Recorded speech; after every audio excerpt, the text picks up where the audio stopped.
Good morning. Today is March 11th, 2024, about 5:35 in the morning. I got up a little bit earlier today to do this discussion with us. And yesterday we talked about the Tanya's concept of the soul garments and the thought, speech, action being the garments of the soul.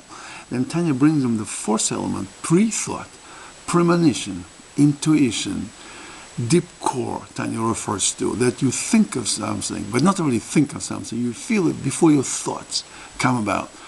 And tzaddikim, people who are developed or have innately or developed the ability to communicate with God, to be one with God, so that pre-thought action in a trance, so to speak, without words, without letters. Like a prayer says, God communicates, prayer 19, Psalm 19, that God communicates with us without words. Bli milot, milim. That feeling is what Tanya sets the ground to. Doesn't set explicitly about unity of all religions.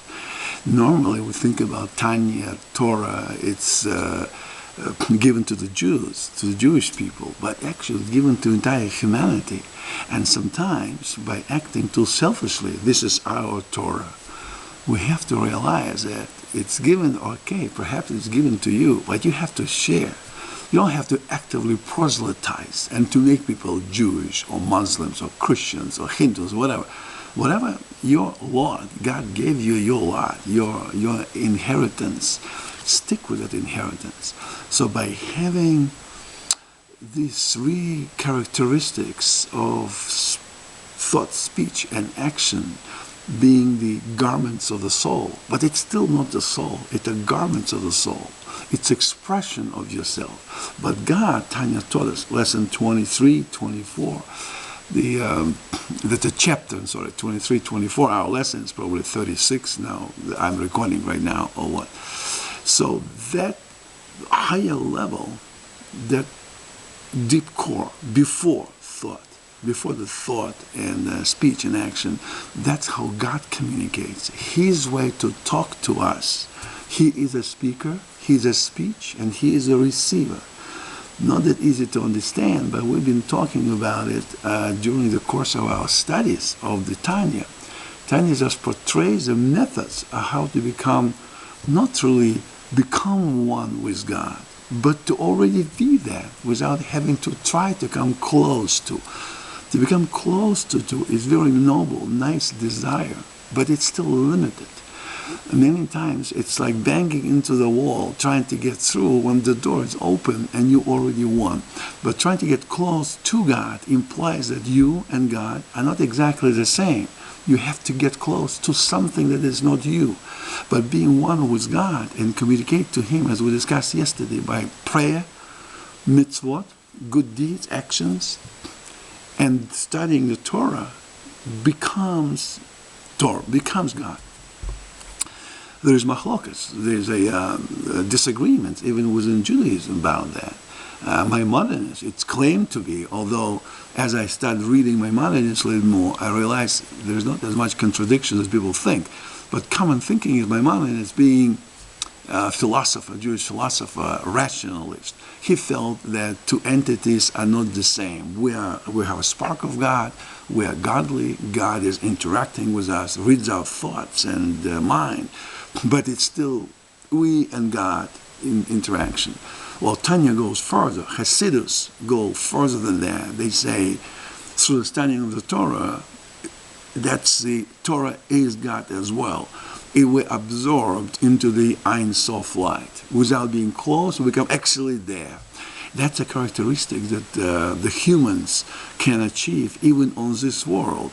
Even before getting to the world to come, even then, Hasidus will tell you, you absorb the light of God directly, You don't have glasses to filter it, but it's still the soul and God. Soul is the spark of God. You're part of it, but you're not exactly integrally meshed and merged with it. But on this world, by studying Torah, by doing good deeds, by doing good to other people, you make this infinite connection possible.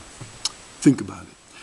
And also, that also brings a ground how that spark of how that inner premonition is common, I believe, and I hope you agree, with all. So when the Jews interact with Muslims, when Muslims interact with Christians, when Christians interact with Hindus, or other religions, or atheists, non-religions, the concentration is not what my religion and what I believe into, but what do I do to another human being.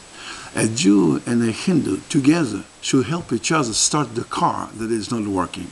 A Muslim and a Christian together, when they have a problem, try to help build a house, or fix a garden, or fix a road, or build a building. That is interaction acting on the commonality of that innate feeling of unity before the thought expresses itself through speech and action. That's a message that Tanya brings to us.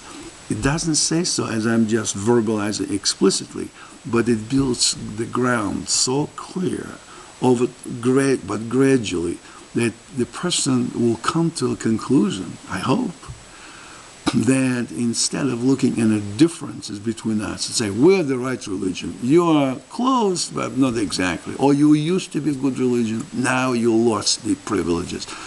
To looking at this divisively doesn't help anyone, doesn't help you, doesn't help him or her, but looking for the unity, to saying that the divine origin in your soul is common to all human beings, not just Jews, not just Muslims, not just Christians, not just Hindus, not just whatever, Confucianists, pick any other religions, doesn't come to mind. That unity is what Tanya teaches you.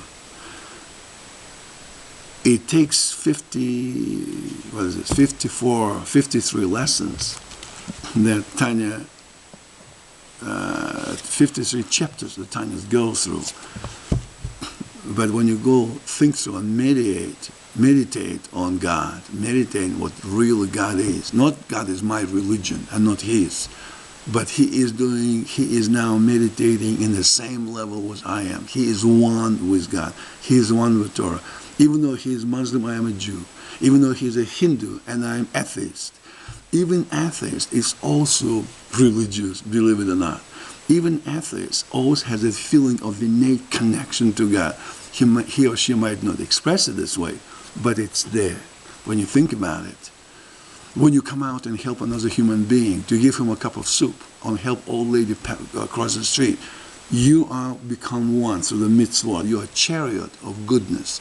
And that is what God wants from us, to bring the godliness, the goodness to this world, regardless what religion do you belong.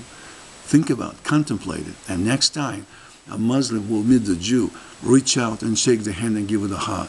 The Christian talking to the Hindu, do the same. Get together. Many religions together, discuss it. You don't have to accept somebody else's beliefs, exactly how universe structures. That's okay. You might have your way. He or she might have his way.